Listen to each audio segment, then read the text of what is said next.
Bonjour, donc aujourd'hui je vais vous parler du film Shao Kahn sorti en 2009 avec au casting Robert Downey Jr. et Jude Law dans le rôle de Watson et Mark Strong dans le rôle de Lord Blackwood, le sinistre Lord Blackwood. Donc c'est un film qui m'a laissé un peu perplexe. Visuellement c'est pas mal, il y a des belles vues de Londres, la construction est autour de Londres et après le reste je trouve que ça fait un peu trop blockbuster pour Sherlock Holmes avec des mouvements accélérés. Enfin, on peut être original, mais je trouve que, par exemple, un mouvement accéléré pour un film se passant au 19e, au 19e siècle, ça se marie pas très bien, mais bon. Certes, on peut passer ça encore.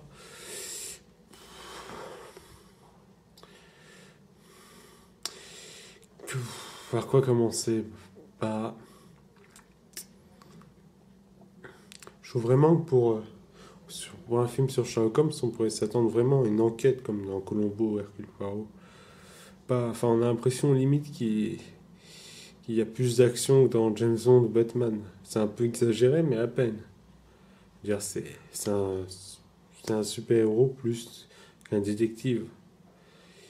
Et si, donc il fait quand même des déductions, mais c'est pas.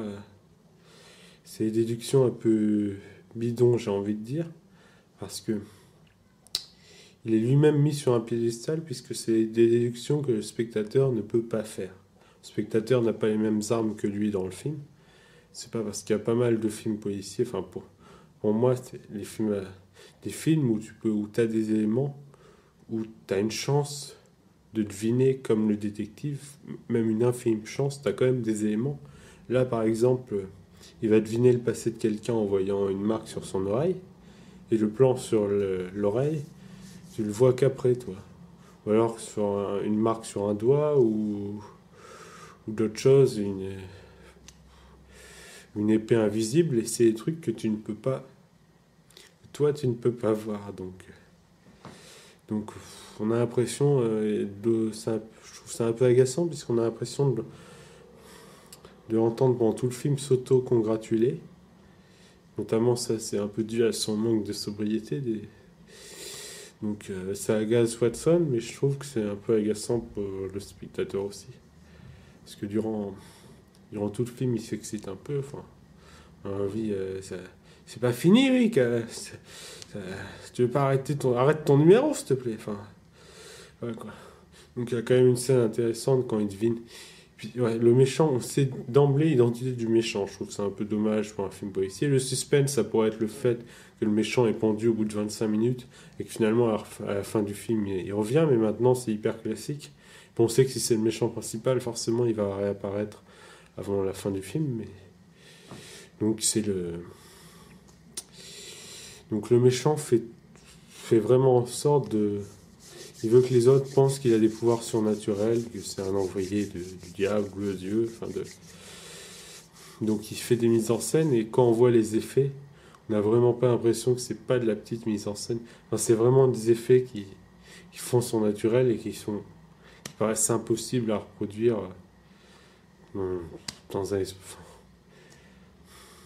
Enfin, tout est censé avoir une explication rationnelle à la fin, mais quand tu vois les effets, tu te dis que ça le fait pas quand même, que c'est pas...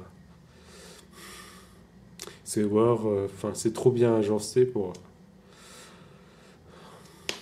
Enfin bon. Donc la scène intéressante à la fin, c'est quand même quand il explique les trucs de Lord Blackwood, les procédés qu'il a mis pour faire croire qu'il était immortel, machin. Mais encore une fois, par exemple, il a mis un petit crochet autour de son cou, sur la corde, pour qu'il meure pas lorsqu'il est pendu, pour pas qu'il soit étouffé lorsqu'il est pendu. Et ça, encore une fois, le crochet, on n'a aucun moyen de le voir. Quand on voit qu'il est pendu, on voit juste. Donc, je trouve qu'on a un peu l'impression de voir un détective, c'est pas hyper amusant, de voir un détective qu'on ne peut pas, on ne peut pas égaler. Et ça, c'est, enfin, on dirait c'est un peu le but du jeu de ne pas égaler le détective, mais je trouve ça un peu. Normalement, on peut se dire qu'on a une infime chance de égaler, même si en pratique c'est pas possible. Mais donc je trouve ça un peu. Quant à la musique du film, ouais, quand même Hans Zimmer qui fait des très bonnes musiques normalement, mais dans le cadre du film, je la trouve un peu redondante, mais bon. Enfin, voilà ma critique.